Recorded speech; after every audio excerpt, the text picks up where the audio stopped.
Le 28 septembre 1939, la France se trouve confrontée à une Europe en pleine transformation suite à la capitulation de la Pologne et à la signature du traité germano-soviétique.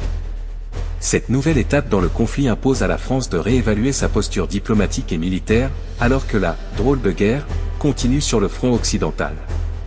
Tandis que l'Allemagne nazie et l'Union soviétique se partagent la Pologne, la France doit répondre à la montée des incertitudes quant à l'avenir de la guerre et la meilleure manière de se préparer à une confrontation inévitable avec l'Allemagne. Contexte militaire, la solidification de la ligne Maginot et les questions stratégiques. Le 28 septembre, l'armée française reste fermement retranchée derrière la ligne Maginot, continuant de renforcer cette imposante ligne de fortification qui s'étend le long de la frontière avec l'Allemagne. Le général Maurice Gamelin, commandant en chef des forces françaises, persiste dans sa stratégie défensive, convaincu que la meilleure manière de protéger la France est de se préparer à contenir une éventuelle attaque allemande plutôt que de prendre l'initiative d'une offensive risquée. La capitulation de la Pologne quelques jours plus tôt et la rapidité avec laquelle l'Allemagne a écrasé ce pays ont intensifié les discussions internes sur l'efficacité de la stratégie militaire française. Le général Gamelin est critiqué par certains membres de l'état-major et du gouvernement, qui craignent que la France ne subisse le même sort si elle ne revoit pas sa posture défensive.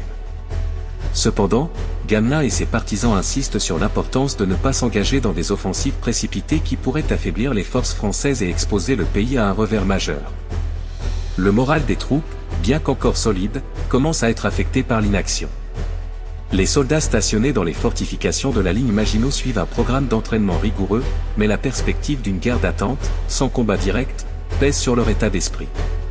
Les officiers français redoublent d'efforts pour maintenir la discipline et la préparation mentale des troupes, tout en anticipant une éventuelle offensive allemande à venir. La signature du pacte germano-soviétique, un choc diplomatique pour la France. Le 28 septembre, un nouvel événement vient bouleverser l'ordre européen. Ce jour-là, l'Allemagne et l'Union soviétique signent officiellement un pacte de non-agression complémentaire à celui de Molotov-Ribbentrop, scellant le partage de la Pologne et confirmant leurs sphères d'influence respectives en Europe de l'Est.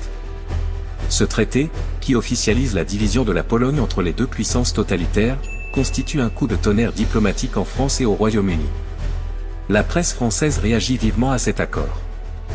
Le Figaro titre « L'Europe partagée entre deux dictatures » et exprime une profonde inquiétude quant à l'alliance entre Hitler et Staline. Le journal met en garde contre l'expansionnisme des deux régimes, soulignant que la France et ses alliés doivent désormais faire face à deux menaces simultanées, le nazisme à l'ouest et le communisme à l'est. Le Matin analyse les implications géopolitiques du pacte germano-soviétique, soulignant que ce nouvel accord complique encore davantage la situation diplomatique pour les alliés. L'article explique que la coopération entre Berlin et Moscou renforce l'isolement des nations d'Europe de l'Est, et suggère que la France doit revoir sa stratégie pour éviter d'être prise entre ces deux puissances. L'Humanité, en revanche, tente de justifier l'accord entre l'Allemagne et l'Union soviétique, le présentant comme une mesure pragmatique pour préserver la paix à l'Est. Toutefois, cette position est de plus en plus controversée, même parmi les sympathisants communistes, qui sont divisés face à cette alliance avec un régime nazi qu'ils avaient longtemps combattu idéologiquement. Vie quotidienne en France, rationnement et gestion des ressources. Sur le front intérieur, le 28 septembre est marqué par la mise en place de mesures de rationnement plus strictes en France. Conscient que la guerre pourrait durer bien plus longtemps que prévu, le gouvernement Daladier impose des restrictions plus sévères sur la consommation de certains produits essentiels.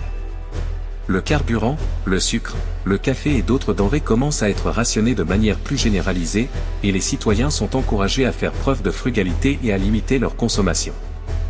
Dans les grandes villes comme Paris, les habitants doivent désormais faire face à des files d'attente plus longues dans les marchés, et les autorités locales organisent des distributions régulières de produits rationnés pour éviter les pénuries généralisées. Les Français s'adaptent progressivement à ces restrictions, tout en exprimant parfois des frustrations quant à la gestion des ressources par le gouvernement. Dans les campagnes, la situation reste tendue. Le manque de main-d'œuvre agricole, en raison de la mobilisation des jeunes hommes, complique la récolte des cultures. Les autorités locales et les coopératives agricoles continuent de mobiliser les femmes et les ouvriers non qualifiés pour combler ce manque, mais la production alimentaire reste insuffisante dans certaines régions, nécessitant des ajustements pour assurer l'approvisionnement des villes. La Croix publie des articles sur la nécessité de maintenir le moral et l'unité nationale face à la guerre. Le journal catholique insiste sur l'importance de la solidarité entre les classes sociales et entre les régions urbaines et rurales pour surmonter les défis imposés par le conflit. des messages de soutien aux familles des soldats mobilisés, ainsi que des conseils pratiques sur la gestion des ressources, sont également diffusés via les radios nationales. Répercussions internationales, diplomatie et renforcement des alliances. Le 28 septembre, la diplomatie française est mise à l'épreuve par la signature du pacte germano-soviétique, qui complique encore davantage la situation en Europe.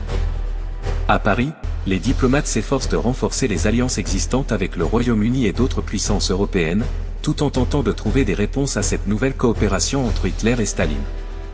Les discussions avec les États-Unis continuent d'être un axe central de la diplomatie française. Bien que les États-Unis soient encore officiellement neutres, le président Franklin D. Roosevelt montre des signes d'une implication croissante, notamment avec le programme Cash and Carry. Ce programme permet à la France et au Royaume-Uni d'acheter des armes et du matériel aux États-Unis, renforçant ainsi les capacités militaires des Alliés sans engager directement les Américains dans le conflit. En France, cette initiative est accueillie avec optimisme, car elle promet d'atténuer les défis liés à la production industrielle en temps de guerre. En Italie, Benito Mussolini maintient une position ambiguë. Bien que l'Italie soit encore officiellement neutre, les liens entre Mussolini et Hitler se renforcent, ce qui inquiète de plus en plus les responsables français. Les diplomates français tentent de maintenir des relations cordiales avec Rome tout en se préparant à l'éventualité d'une entrée en guerre de l'Italie aux côtés de l'Allemagne, ce qui aurait des répercussions considérables pour la stratégie militaire française, notamment en Méditerranée. Débat politique en France, pression pour une révision de la stratégie.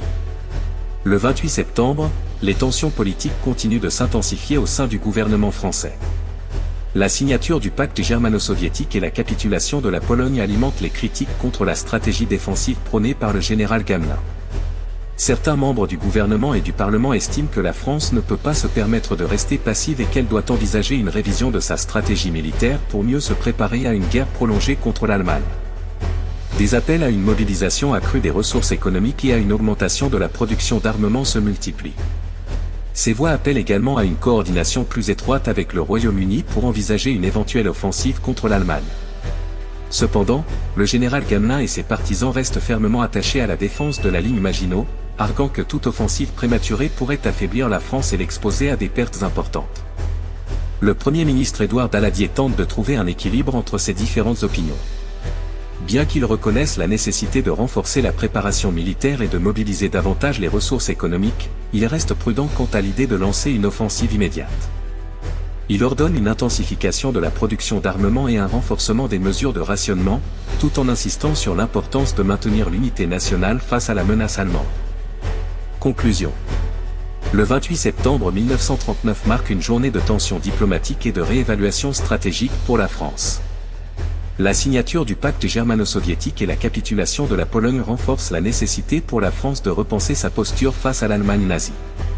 Alors que la « drôle de guerre » persiste, les débats politiques internes sur la stratégie militaire et la gestion de l'effort de guerre deviennent de plus en plus pressants.